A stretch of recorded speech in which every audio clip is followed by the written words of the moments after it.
Bienvenue à la chaîne YouTube Complexe Scolaire Nyota. Je me nomme M. Mali Lakami, professeur de branche commerciale. Pour aujourd'hui, je vais enseigner la comptabilité générale niveau 3, c'est-à-dire la comptabilité de la 5e commerciale et gestion. En rappel, la dernière leçon enseignée concernait la modification du capital social. Comment parvenir à modifier le capital social? Quand nous disons modification du capital social, cela signifie l'augmentation du capital, la réduction du capital et l'amortissement du capital. Ce sont donc là les trois points qui justifient la modification du capital social en comptabilité. Le premier point, c'est l'augmentation du capital. Comment parvenir à gonfler le capital social? Pour y arriver, il y a quelques mécanismes qui peuvent aider l'entreprise à augmenter le capital. On avait parlé de ça. Premièrement, il faut ce qu'on appelle apport supplémentaire. C'est-à-dire, quand nous disons apport supplémentaire, on fait allusion aux nouveaux apports des associés ou apports des nouveaux associés. Ou encore, la capitalisation des réserves ou des bénéfices. Ou le troisième point, c'est la capitalisation d'une dette ou d'un emprunt. Je vous avais fait voir comment on peut augmenter le capital en se servant de nouveaux apports ou des apports supplémentaires.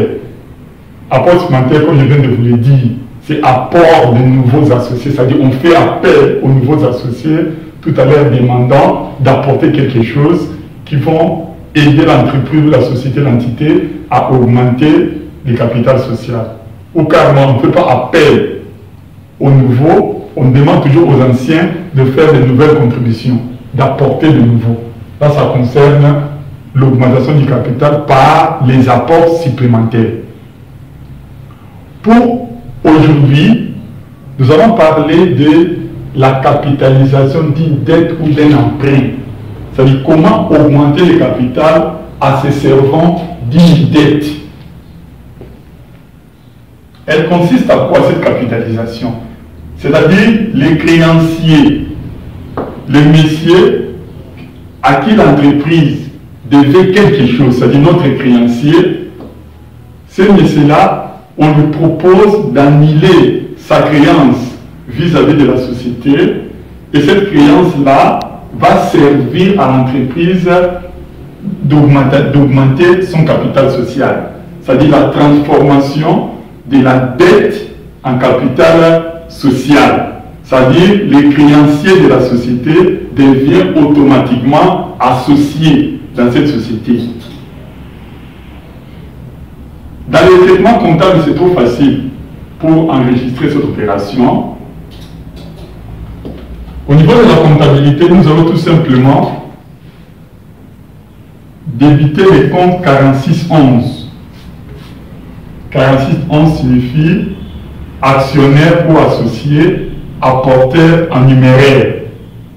Parce qu'on a transformé la dette en capital social. Ce créancier-là devient automatiquement associé. Les comptes qui enregistrent sa venue d'associé, c'est le compte 4611, apporteur ou actionnaire en numéraire. Maintenant, au crédit, on va placer les comptes 10.1, les comptes capital social, et puis on va encore placer les comptes 10.5.2, prime d'apport. Je vais expliquer le sens de ces comptes-là. C'est ça la première écriture concernant la transformation d'une dette en capital social. Les montants seront là.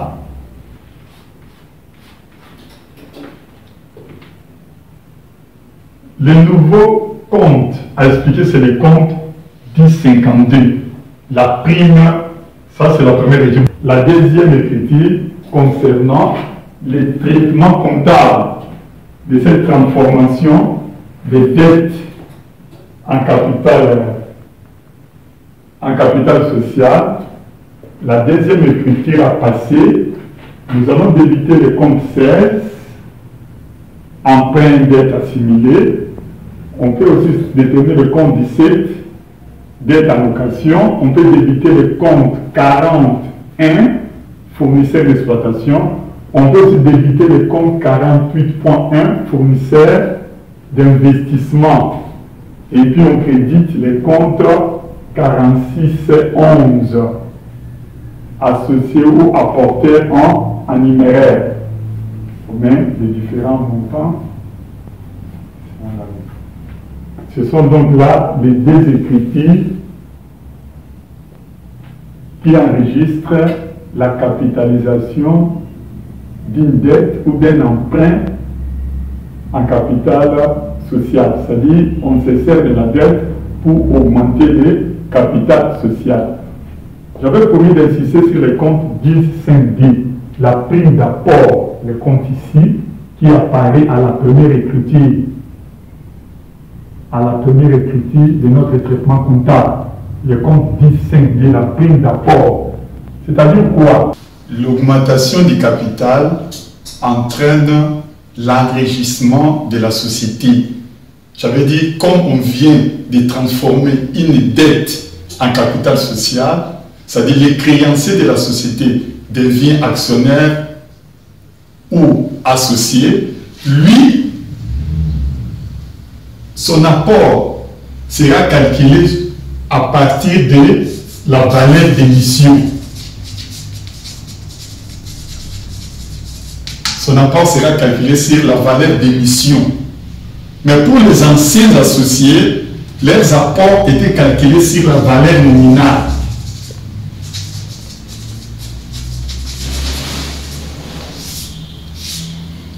Valeur d'émission, c'est les calculs des apports pour les créanciers, les nouveaux actionnaires, les nouveaux actionnaires ou les nouveaux associés. Valeur nominale, c'est pour les anciens, les gens qui ont commencé l'associer bien avant. C'est pour eux, c'est la valeur nominale. Pour celui qui vient de se faire associer à peine, c'est la valeur d'émission. Maintenant, la différence entre les deux valeurs-là, quand nous prenons la valeur d'émission moins la valeur nominale, cette différence-là, maintenant, nous donne le compte 10.52 qu'on appelle la prime d'apport. C'est-à-dire,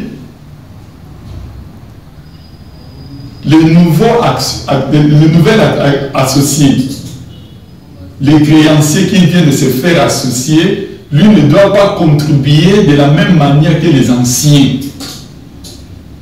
Donc sa valeur nominale ou sa valeur d'émission doit être supérieure à la valeur nominale de sa contribution pour le complément du capital.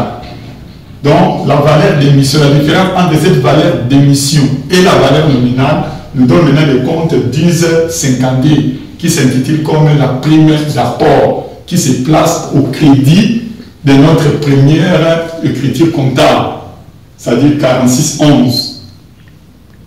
Associé, actionnaire ou apporteur en numéraire, et puis au crédit on va placer le compte 10.1 capital social, deuxième compte de crédit c'est 10.52 la prime d'apport. L'exemple est là, je lis rapidement l'exercice. Le fournisseur de matériel figure au bilan pour un montant de 2 millions de francs. Ces derniers, c'est-à-dire le fournisseur, acceptent la conversion de sa créance en part sociale par la création de 500 parts sociales de nominal 5 000 francs émises à 5 500 chacune. Le solde de cette opération est versé par virement bancaire. On demande de comptabiliser. Pour comptabiliser l'exercice, nous commençons par les calculs préliminaires. Au niveau des calculs préliminaires, nous allons d'abord calculer la valeur de cette augmentation du capital social. Pour trouver la valeur d'augmentation du capital social, nous allons prendre le nombre de parts créées, de nouvelles parts multipliées par la valeur nominale. Les parts créées, c'est-à-dire les nouvelles parts multipliées par la valeur nominale, ça nous donne la valeur de l'augmentation du capital, qui est de combien? 2 500 000. Deuxième élément à chercher dans le calcul préliminaire, c'est la prime d'apport. On avait dit un nouvel associé ne peut pas contribuer de la même manière que les anciens. De la valeur d'un apport pour un nouveau, on appelle ça la valeur d'émission. Pour les anciens associés, c'est la valeur nominale. Comment on va trouver la prime d'apport? Nous prenons le nombre de parts multiplié par la différence entre la valeur d'émission et la valeur nominale. Valeur d'émission, ça veut dire 5500. Moins la valeur nominale qui est de 5000, ça nous donne 500 francs. 500 francs multiplié par 500 parts, ça nous donne 250 000 francs. 250 000 francs, c'est quoi? C'est la valeur de la prime d'apport. Maintenant, les soldes à verser par le nouvel associé, ça sera combien? Nous allons prendre l'augmentation du capital, la valeur d'augmentation du capital, bien sûr, plus la prime d'apport, moins sa créance. Ça veut dire sa dette vis-à-vis de la société était de 2 millions. C'est-à-dire l'augmentation du capital, 2 500 000, plus la prime d'apport, moins sa créance, ça nous donne 750 000. Il est obligé d'ajouter 750 000. Ça, c'est les calculs préliminaires à effectuer. Maintenant, les traitements comptables. Comment journaliser, comment placer cette augmentation du capital dans nos livres comptables? Je vous avais donné la formule. Nous allons débiter le compte 4611, apporteur, en numéraire. Le montant, c'est 2 750 000. Comment on a trouvé ça? On a tout simplement additionné la valeur de l'augmentation du capital et la prime d'apport.